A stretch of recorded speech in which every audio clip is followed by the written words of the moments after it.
Okay, yoga world. So I'm here to get something off my chest because I've been a little bit sad about the yoga world for some time, and I feel like yoga has been hijacked by capitalism. I feel that there is so much diluting of the yoga practice in the world. There are so many untrained teachers who have been trained by yoga students who, have learnt yoga for a year or so, and then all of a sudden they're running a yoga teacher training, or teachers who actually don't have their own practice, or teachers who simply have shifted to, okay, I'm going to be a yoga teacher, and they're out there teaching whatever comes to their mind, making up these crazy practices like yoga with dogs and goats and what have you. It's all fine. You can do what you want. But the point is, yoga is not a mainstream thing, it's a personal thing. And the whole point of all the many, many techniques that you can have and do in the yoga practice. And I'm not just talking about asana, I'm talking about pranayama, kriya, mudra, bandha, mantra, all the different practices. The idea is that you find your way. Yeah, you find your own personal practice, and then you have that every day to support you in your life to be the right person, to be the person that you want to be, to connect to your inner self and to express yourself from there. Yeah, yoga is a practice to free the body, free the breath, and then free the mind, and that is the key. Yoga is a transformation of the mind. And I think in the day-to-day world that we live in, and the way the yoga has been portrayed more recently, it's actually all about asana, all about moving your body and making fancy shapes. And that's just not it. Yeah. Yoga was never meant to be an industry. Yoga is a personal practice. It's a practice that you do for yourself in your own space, in your own time, and in your own way. And that is the magic. You take all these disciplines, you take all these practices, you take all these techniques, and then you develop your way of finding that freedom inside of you, releasing the tension, the stress, the trauma from your body, from your breath, so that your mind can be more free. Whew.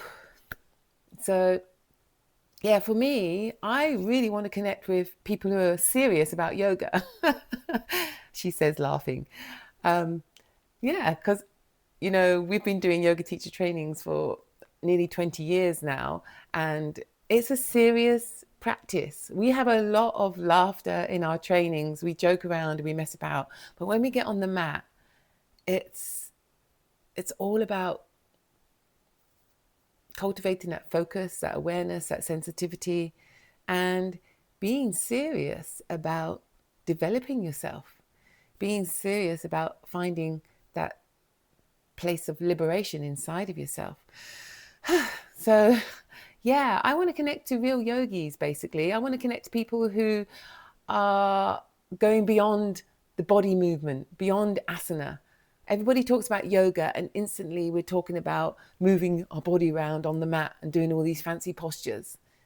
It ain't that, yeah? I can teach you very easily how to move effectively and how to breathe in a way that is going to help you to open up your body. And the foundation of practice that we share on the teacher trainings, where you really do understand foundation, core, bandha, breath, drishti, and alignment. These things are core to understand. And I find that you can go to yoga classes and it should just be like, I don't know, a movement class, because the teacher is simply guiding you to move your body from one position to another. And there's no real internal exploration going on. And that's what it's about. We've got to explore inside. And there's a dynamic inside of us that is very simple, but it needs to be learned. And many people don't understand this dynamic that's going on inside of us when we're moving our body around on our mat. So actually, I'm going off topic a little bit. I'm moving into the asana, and I know that's what you guys are probably, a lot of people are focused on, but there's such a bigger world to explore when we're talking about yoga, and especially when we're moving into pranayama and cleansing practices and doing the mudra and the bandha and really working towards those meditative states.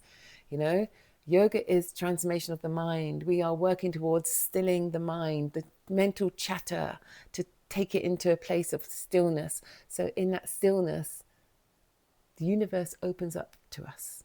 Yeah, in that stillness, we find that we are connected and we are in this state of oneness. And it's just that, yeah, I'm not going to do a philosophy talk right now. I just wanted to say that. I just wanted to say I'm a bit sick and tired that the fact is that yoga has been hijacked. It's been hijacked by the money industry, by capitalism. It's been hijacked, and it's just like everybody thinks about yoga as just moving your body around on the yoga mat. And there is a real lack of yoga teachers really supporting their students to be fully empowered to move through a practice in their own way, and express themselves in their own way when they're on their mat.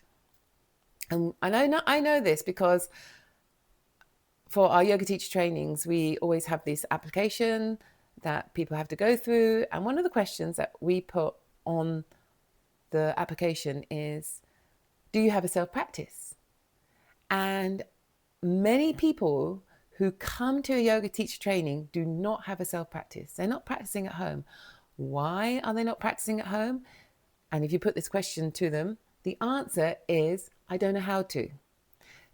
Some people have been going to yoga classes for 5 years and don't know how to self-practice. There is something wrong with the teacher in that scenario. There is something fundamentally not happening in the yoga class if you are going to yoga class again and again and again, and that's the only place you practice yoga. Yoga is a self-practice experience. You do it in your own time, in your own way. And if you've been going to yoga classes for many, many years and you still haven't got a self-practice, I'm afraid it's the fault of the teacher, because they haven't guided you to be fully empowered in your practice, to fully understand what you need to do to move your body around. It's not very complicated, but there is a system that you can explore that helps to make it very, very clear how to move your body when you're doing yoga asana. But again, going off topic, I want to talk about the bigger picture of yoga. Yoga is a transformation of the mind, and we get there through many, many different techniques and disciplines. And I just wish that there was a community where we were all coming together to hold each other accountable, so that we're all showing up for ourselves every day and exploring and bringing those different techniques and disciplines into our life that are going to support us individually. And, you know, some people are great yogis and they don't do asana. Yeah, maybe they're just working with pranayama and they're working with meditation. That's a great yogi. Okay, getting it off my chest. So yeah, if you are a serious yogi and you would like to connect, let's keep in touch.